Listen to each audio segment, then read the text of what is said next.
शादी के बाद वे एकांत जीवन जीने लगे थे। एक छोटी सी कुटिया, नदी के किनारे, हरे भरे जंगलों से घिरी हुई, वहीं उनका संसार था। रुद्र हर सुबह जल लाता, अमायरा फूल चुनती। दो प्रेमियों की छोटी सी दुनिया, जिसे उन्होंने सिर्फ अपने लिए गढ़ा था। लेकिन किस्मत फिर से करवट लेने को थी। एक दिन दूर से एक साधु के भेष में आया व्यक्ति, जिसने कुछ समय तक वहीं रहकर उनकी सेवा की, असल में राजा का गुप्तचर निकला। वह रात्रि को चुपचाप घोड़े पर सवार होकर वापस राजधानी पहुंचा और राजा के सामने सिर झुकाकर बोला, राजन, वे जीवित हैं और अब पति पत्नी बन चुके हैं। राजा का चेहरा पहले पत्थर सा सन्न रह गया, फिर उसके भीतर वर्षों पुराना ज्वालामुखी फूट पड़ा। अब बहुत हो गया। इस बार न प्रेम बचेगा, न प्रेमी। राजा ने अपनी सबसे बड़ी टुकड़ी को भेजा, उन्हें जिंदा लाओ। लेकिन पहले उनके दिल तोड़ दो। घाटी को चारों ओर से घेरा गया।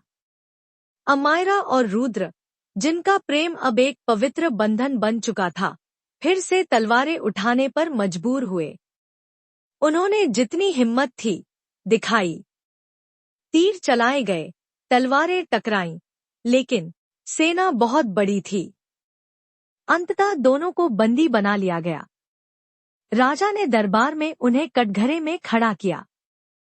चेहरा सख्त, आंखें नफरत से भरी। तुम दोनों ने मेरी आज्ञा तोड़ी, मेरे राज्य का अपमान किया। तुम्हारा प्रेम बार बार मेरी सत्ता को चुनौती देता रहा, लेकिन अब अंत होगा। तुम्हें मृत्यु मिलेगी, पर अलग अलग, ताकि ये जीवन की तरह मृत्यु में भी एक न हो सको। अमायरा चीख पड़ी, मार दो हमें, लेकिन अलग मत करो। हम एक हैं और रहेंगे। रुद्र गरजा, तेरी तलवारें हमें जला सकती हैं, लेकिन हमारी आत्मा तुझसे बदला लेगी। राजा ने कान नहीं दिए। उसी रात दोनों को अलग अलग चिताओं पर बांधकर जला दिया गया। लपटें उठीं, धुआं आकाश में गया, लेकिन एक बात रह गई, उनका प्रेम अधूरा।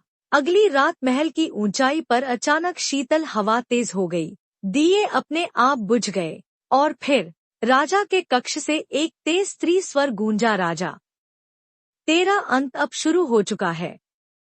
मैं तुझे नहीं छोड़ूंगी। राजा जागकर उठ बैठा, पसीने से तर उसके सामने कुछ नहीं था, लेकिन दीवार पर एक जलती हुई छाया लहराती दिखी।